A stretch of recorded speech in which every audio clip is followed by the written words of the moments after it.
눈을 감아 보겠습니다. 편안하게 자리를 잡고 허리를 똑바로 해보겠습니다.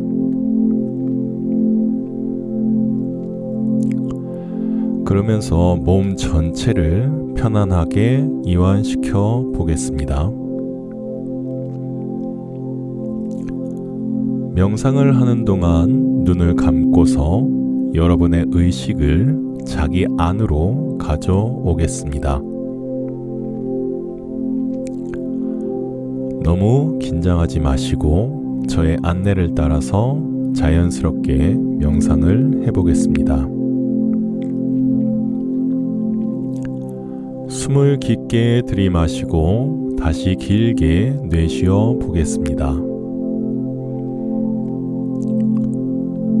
눈을 감은 채로 당신을 아주 많이 사랑하는 당신과 가까운 한 사람을 떠올려 보겠습니다.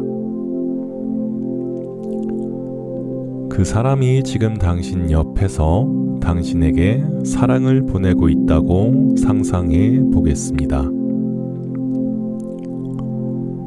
그 사람은 당신이 안전하고 건강하고 행복하길 간절히 바라고 있습니다. 당신은 그 사람에게서 당신을 향한 따뜻한 바람과 사랑을 느낄 수 있을 것입니다.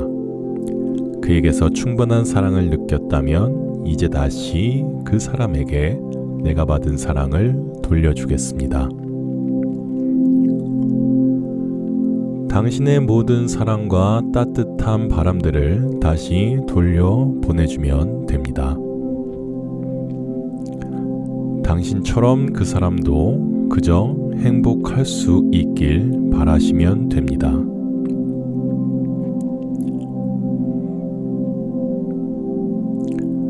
내가 사랑하는 당신이 평안하기를, 행복하기를, 고통에서 자유롭기를.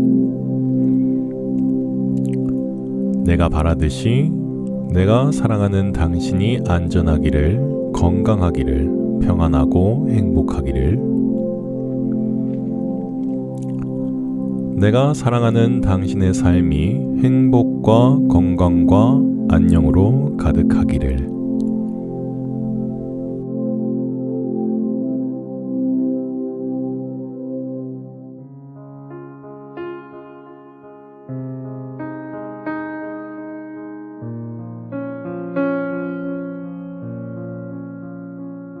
자, 오늘은 설법 주제는 꽃보다 아름다운 사람이라는 주제로 설법을 좀 하겠습니다.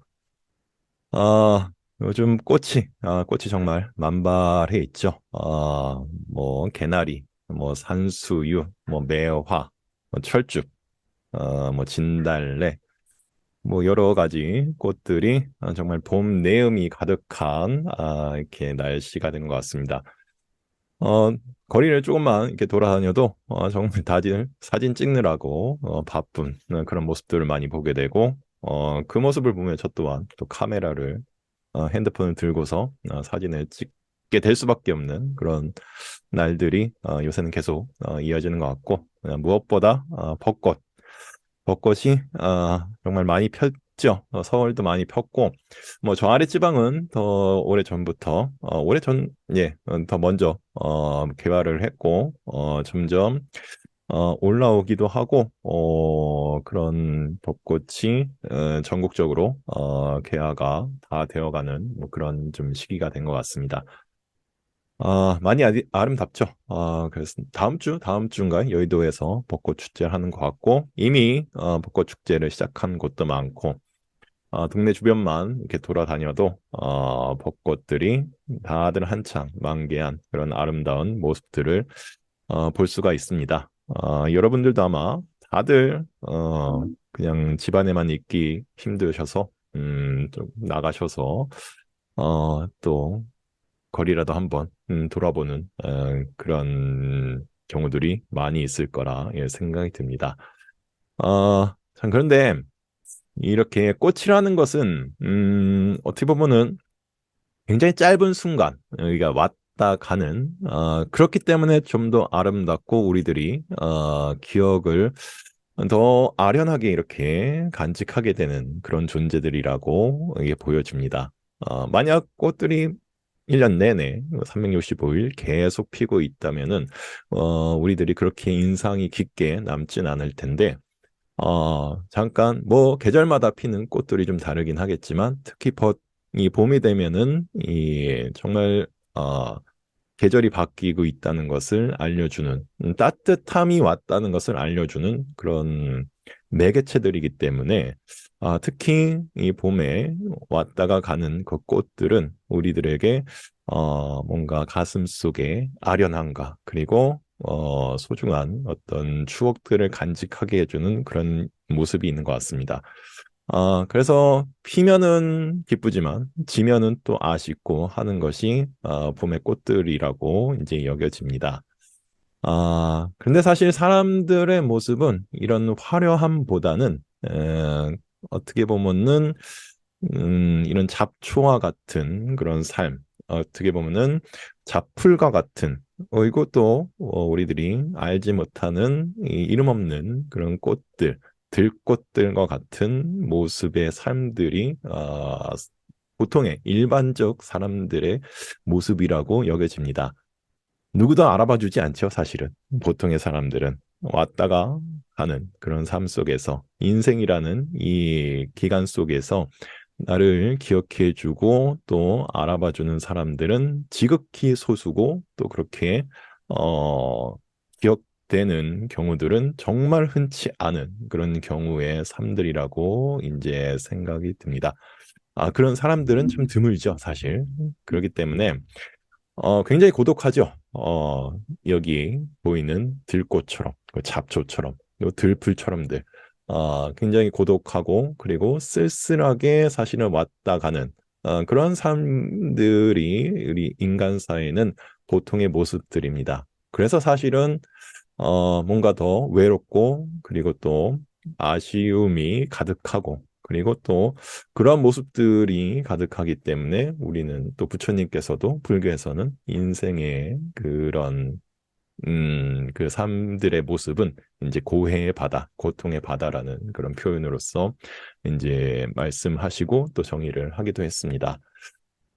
그렇지만 우리들이 이런 고독이라는 것, 그리고 언젠가는 우리들이 이 봄꽃처럼 화려하게 이렇게 피었다가, 이렇게 짧은 순간 강렬하게, 지나가는 것은 아니지만, 이렇게 은은하게 누군가 알아봐 주지 않고, 그리고 누군가가 기억해 주지 못해도 우리들이 왔다 가는 이 삶의 흔적들의 모습, 이 흔적들은 분명 어딘가에는 기억이 되고 남아있는 그런 역할들을 할 수가 있을 겁니다.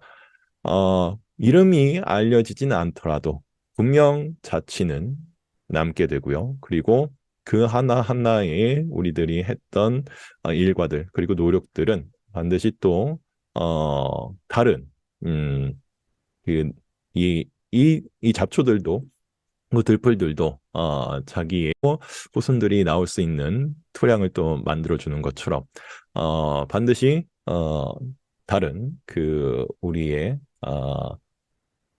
그 이어지는 모든 유전자들은 남겨지게 되게 될 것입니다. 그것을 또한 우리들이 업이라는 그런 표현으로서 불교에서는 얘기를 하기도 하는데 예전에는 이 잡초들이 굉장히 안 좋은 역할만 한다고 다른 그 중요 작물들을 잘 크지 못하게 방해하는 것들로만 여겨졌지만 요즘은 또 잡초들에 대한 그 해석들을 좀 다르게 많이 합니다. 약재로 쓰여지는 잡초들도 많고 들풀들도 요새는 많아지게 되고요. 또한 병충해를 잡아주는 또한 잡초들도 또한 이제 연구되고 우리가 어, 그 활용하게 되고 있는 중입니다. 그렇기 때문에 어느 것 하나 저 들판의 풀 한 포기조차 어느 것 하나 소중하지 않은 것이 없는 것이 바로 이 만물의 세계가 된 것이고 사람들 역시 꼭 유명하지 않더라도 그리고 또 많은 사람들에게 알려지지 않더라도 분명 누구 하나하나 소중하지 않은 존재들은 없다고 말씀드리고 싶습니다. 그래서 우리들이 꼭 무엇을 반드시 남기려고 아둥바둥 그렇게 너무 애쓰면서 살아가는 것보다는 주어진 대로의 이 삶을 충분히 느끼고 즐기고 이렇게 살아가는 조금 홀로 조금 외롭고 약간은 좀 지루한 삶이 될 수도 있겠지만 그래도 이런 자세들이 좀 필요하지 않나 생각이 듭니다. 네, 출가의 삶이라는 것도 사실은 좀 그렇다고 생각이 듭니다. 정말 그 무엇보다 그 외로움의 끝을 향해서 가는 그러한 삶이고, 그리고 무엇보다 고독하고, 그리고 뭔가 그 심오하게 보이는 듯하면서도 사실은 별거 없는 것 같은 삶이 이제 출가의 삶이라고 말하고 싶은데요.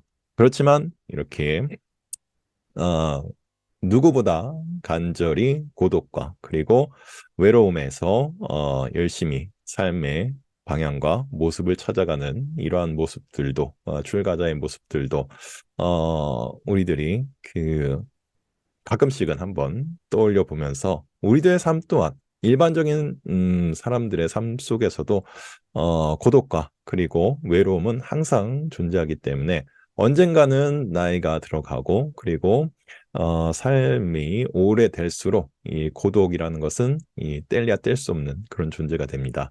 그렇기 때문에 출가자의 삶이라는 것은 그 고독을 조금 더 빨리 우리가 느껴보는 그런 삶이라고 여겨주시면 좋겠고, 여러분들도 이러한 삶이라는 것, 이러한 고독의 삶, 그리고 외로움의 삶, 이것을 대비할 줄 아는 자세도 또한 이제는 좀 생각해 보시고, 그런 생각함으로 인해서 우리들이 정신적인 부분이나 그 마음적인 부분이 조금은 더 안정되고 그리고 고고해지고 또한 더 빛나게 되는 그런 방향들을 찾아갈 수 있을 거라는 말씀을 오늘은 좀 드려보고 싶습니다.